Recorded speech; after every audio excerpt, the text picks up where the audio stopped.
Your eyes and ears don't lie back at you.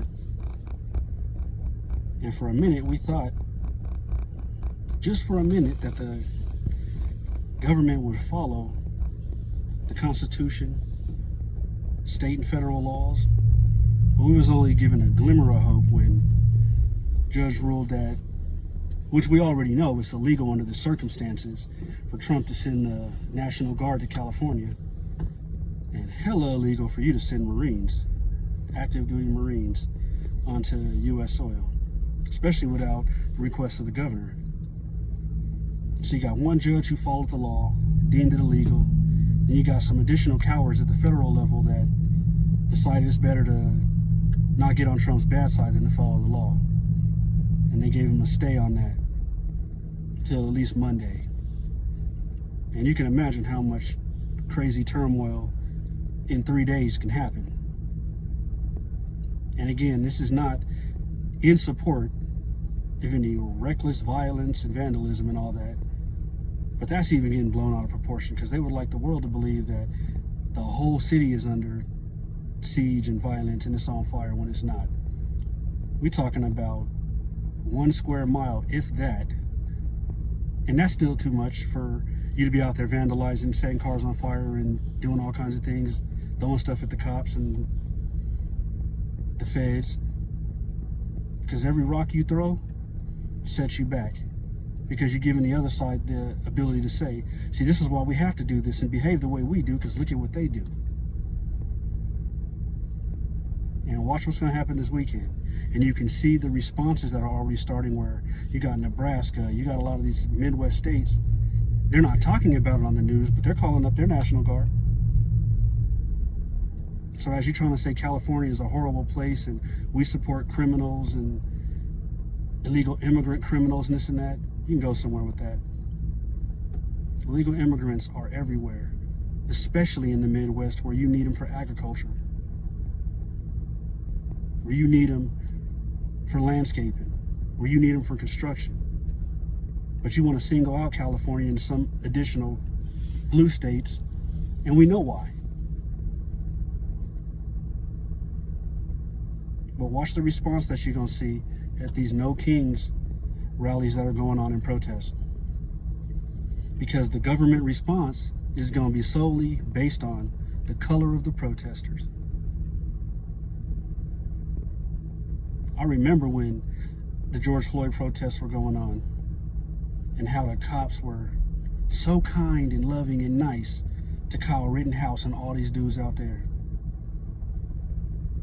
And how you treated everybody you deemed as the enemy, because they were just trying to speak out and bring attention to what has always been going on, and that's the violent policing of people of color. And it's not the same. I can name countless incidents where you managed to arrest violent ass white people with guns. You managed to arrest them, but you somehow got to shoot unarmed black and brown people, Mexican people. And that's because you got to go back to the history of law enforcement. And you were never created to protect and serve. You were human repo agents. The first recognized law enforcement was out there to catch escaping slaves, capture human beings that were unlawfully kidnapped and enslaved, to return them to their white owners. That's what law enforcement started as. So the protected and servant never was that. And granted, there are 4 more law enforcement officers on different levels of the government that are going above and beyond to protect the public, follow the Constitution, and just exercise their duties with basic human dignity. That far outweighs the bad. But we can't negate the fact that there are some evil people involved in government and law enforcement, and they need to be stopped. But the badge ain't what makes you evil. The job title ain't what makes you evil. What makes you evil is you an evil person. So no matter what job you had or what you did for a living, you'd be horrible at that too. And I read an interesting fact that it blew my mind. So there's more soldiers and troops, if you count National Guard, because they are considered troops, and the Marine Corps deployed in Los Angeles, California, than you have deployed in Iraq and Syria. Yeah, more deployed in Los Angeles than you have deployed in Iraq and Syria combined. And how you've made these threats about these totally legal protests to this point with the No Kings protests. There's nothing that's been done that is illegal because they haven't even happened yet. But it's the fact that they stand against tyranny and all this illegal shit that the Trump administration is doing while committing the most crimes you've ever seen from an administration and a person, and sitting there talking about how much you support law enforcement and the feds. Y'all got to be crazy, especially y'all law enforcement officers that voted for Trump. I mean, what are you thinking?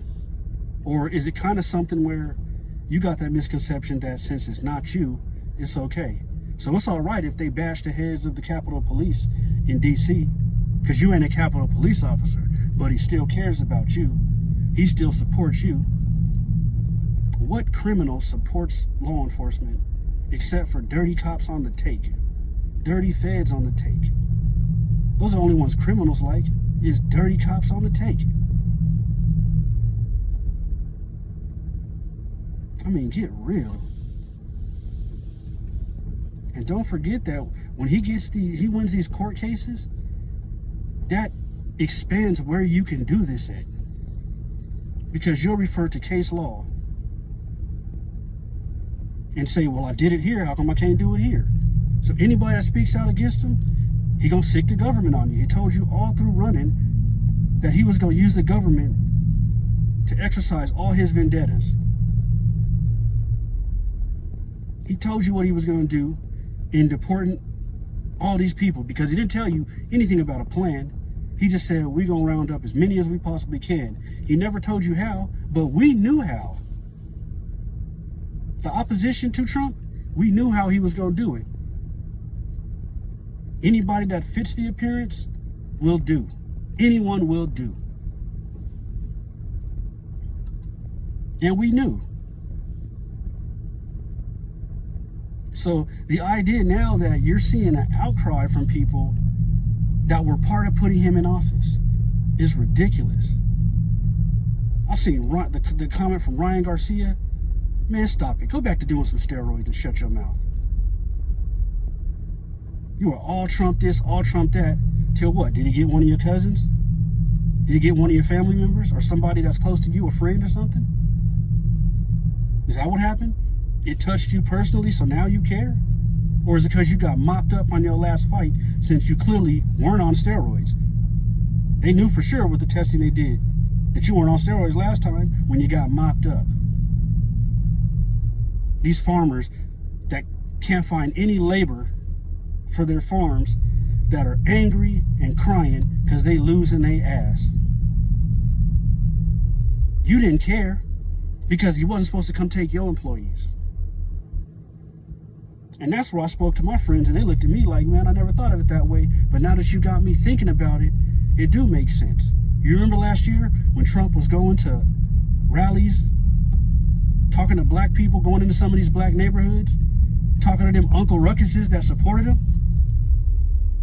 And he told them that these illegal immigrants, these aliens, were taking black jobs. And everybody jumped to the whole thing is, oh, they're taking black jobs. When's the last time you seen black people trying to go work in the fields after you forced us for hundreds of years? Black people should never work on anybody's farm if they don't own it. Just on general principle. Especially these long-standing family farms. Trace the history back. So many of these non-tech Fortune 500 companies, their money goes back to slavery. You made all your money in slavery and then evolved investing the money you made from slavery in railroads, textiles, General Electric. A lot of these insurance companies that used to insure slaves for maritime. A lot of these banks that used to use human collateral for loans, Wells Fargo and countless others. No, what he meant when he said they taking black jobs, he wasn't necessarily thinking in his mindset of a racist that it's the low pay. He thinks that black people should be doing that labor. We can get rid of all the Latinos, who are one of the fastest growing groups of population here, and you guys can go back to the fields. You can go back to that labor. You didn't say they taking American jobs. You said they taking black jobs, because you think we're supposed to be field hands. We're supposed to do all the manual labor, while y'all sit around and have tech jobs and factory jobs if you can convince a company to come back, which you not. So a lot of people listen to them, but you ain't hearing them. That was deeper than just the low pay portion. You think we belong out there doing this. You specifically said black jobs because you think somebody picking fruit and working in the fields and doing all that back-breaking manual labor, it's a black job, because that's what black people supposed to do. We're supposed to work for you, for crumbs, if anything at all. Nah, buddy. Nah, buddy. It's a different time. You scumbag. You degenerate. You orange-faced clown. That they saying wearing a catheter and a diaper, falling up the stairs, and you could lose your footing. That ain't even that big of a deal. But all the stuff you were saying about Biden, and you younger than he is.